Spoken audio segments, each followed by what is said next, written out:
10 రోజులు ఈ నీళ్ళలో చిక్కుకుపోయి అన్నానికి లేక మంచినీళ్ళకి లేక ఎంతో అల్లాడారండి. చిన్న చిన్న పిల్లలు ఉన్నోళ్ళు ఎంత అల్లాడారంటే మాకు తెలుసు. ఆ పై ట్యాంకీలో ఉన్న వాటర్ను కూడా, పైన ఒక ట్యాంకీ ఉందండి ఇక్కడ వైఎస్ఆర్ కాలనీలో, అంతా వాటర్ సప్లై అయ్యింది.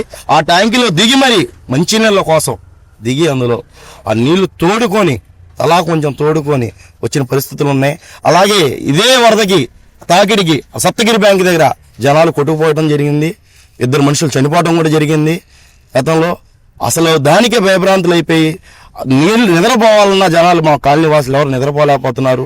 ఎక్కడెక్కడి నుంచో ఫోన్లు కూడా వస్తున్నాయి మాకు. మేము ఇక్కడ స్థానికంగా ఉంటాం. ఇప్పుడు వర్షాలు మళ్ళీ మొదలయ్యాయి, బుడమేరు పొంగిందని చాలా వార్తలు వస్తున్నాయి.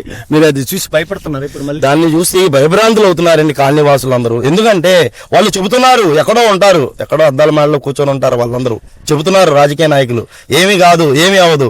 ఇక్కడ ఉండే జనాలే తెలుసు ఎన్ని ఇబ్బందులు పడుతున్నారు, ఎన్ని బాధలు, ఎంత భయస్తులు అవుతున్నారు అనేది.